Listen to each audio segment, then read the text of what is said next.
Good morning, everybody on YouTube, NFL YouTube prognosticators, and NFL fans everywhere. This is Andrew Warren, back once again. I'm going to give you my top 10 conference championship games of all time. Well, before I get to my top 10, my thoughts about the championship games yesterday. Two of the things that could have happened did happen. Because my New England Patriots, they were down most of the game, though, which I thought they were going to probably at least had the lead and probably try to fight for the end, but that didn't turn out to be that way, and it ended up turning to be the other way around, which Stephen Gronkowski's missed field goal, which I still have his support for that, by the way. So that turned out to be the case on that one, and going over on that case scenario, we had a catch up mode most of the game, and we ended up trying to go for the game-winning touchdown. That didn't turn out to be that way. We did. We got the touchdown. We failed on the two-point conversion. And, I don't know, maybe Rob Gronkowski had a holding call or something, or pass interference call. I don't know. What do you guys think on that one? So, I don't know. All I can tell you is I was just really upset about that. Then, of course, we had our tablet issues, too, so let's see what. So that pretty much screwed up everything over for the game, but not because of that game. Billy B, I'm a man of my word. I will wear a Broncos hat during my Super Bowl pick after I finish my top 10s, okay? I have 2 more top 10s to do because I have another bet I lost to with it. My friend Sniper, excuse me. So I got to do top 10 Denver Broncos of all time right before I do that. So, anyways, stay tuned for that. Stay tuned for my Super Bowl pick coming up. So I will be wearing a Broncos hat for that. So be tuned with that. First off, a big shout out to Teddy Bear Industries, known as Boomer da Bear. So I'm going to give him a big shout out to that. He's a really good prognosticator. He makes really good videos. So check him out. Tell him I sent you. He's a really good guy. Makes great picks. So anyways, that's my shout out for this one. So let's get started. Number 10, the Giants and the 49ers in 1990. This is a weird case scenario game. Hold on. Because this was a battle between 2 of the best teams in the NFC at the time. The Giants were going for a three-peat, and they were hosting the NFC Championship game that year. And I do believe this was not Bill Walsh wasn't head coach yet, because he just retired the previous year. But this was most people think of it, Montana was knocked out of the game for San Francisco, and that happened, maybe this could be the last game in San Francisco for him, I don't know, but Phil Simms wasn't playing either at the time. There was a guy named Jeff Hostetler who was playing, but here's the thing on that. Phil Simms didn't beat the 49ers. Jeff Hostetler did. At that point, Bill Parcells, this was his last year, I believe, for the New York Giants. So, at that case scenario, though, this was all field goals for the Giants, though. Then they had to win the ball game with that. So they came down to a kick. And they ended up getting the kick, and then they'd send them to the Super Bowl for that one. And this was a game that was mostly known for being Jeff Osweiler being the hero for going to the Super Bowl in his amazing run. But this was also a game for the beginning of the end for the 49ers dynasty as they fade a little bit. Joe Montana was leaving with a big thing with Steve Young. Then Steve Young took over and ended up winning a Super Bowl from there at that point. So this was a weird case scenario for both the Giants and the 49ers at that point.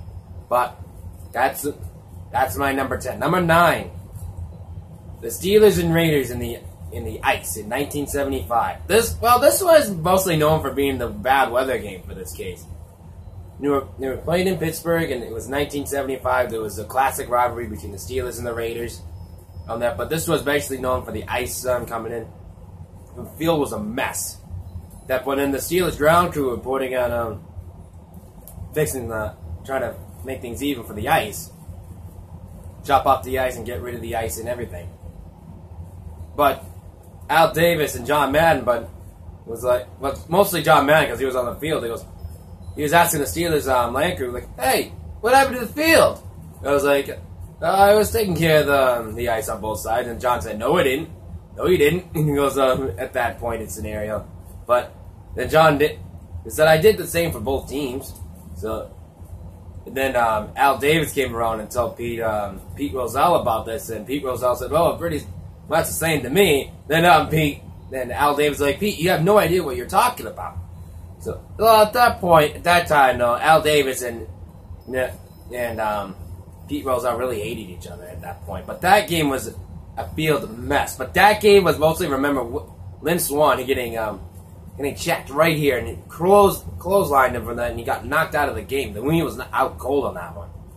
That was one of the big plays of the game for that point in Ariel. But anyways, Pittsburgh would go on to win the game, and they would be the Super Bowl champions at that point. Then a year later, Oakland would end up winning the Super Bowl the following year, and they would get their revenge in Oakland. But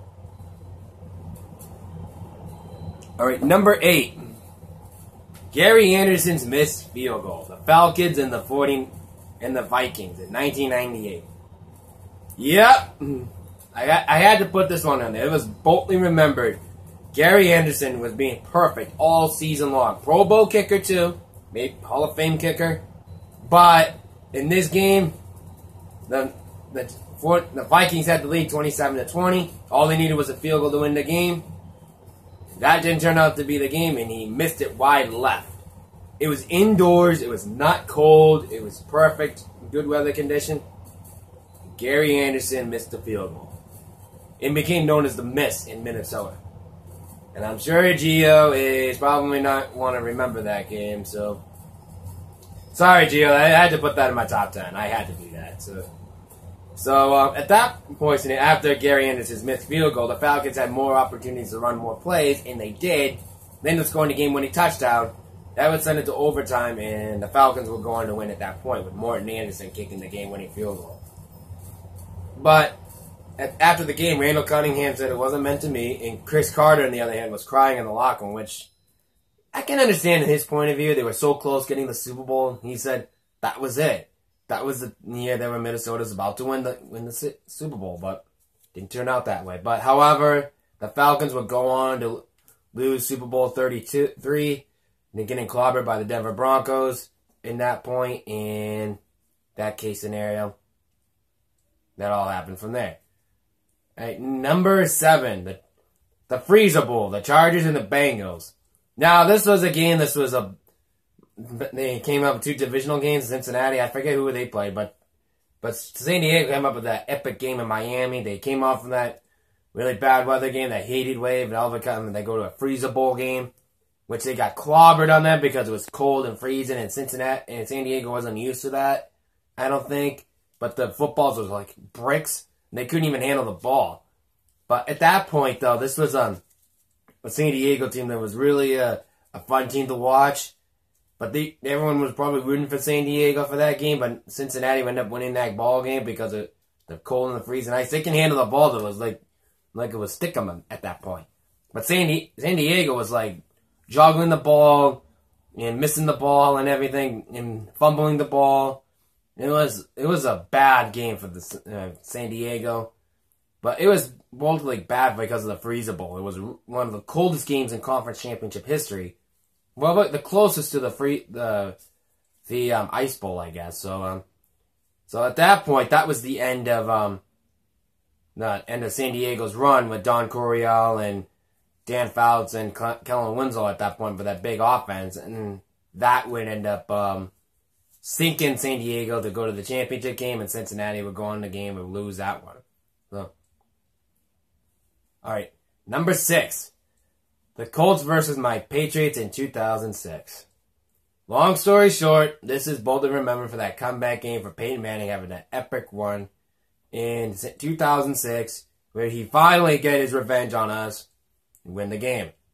And however, at that point, Indianapolis was down 21-6 at halftime, and they started bouncing back. But we had a little fight in us too in that one, but it wasn't enough for us.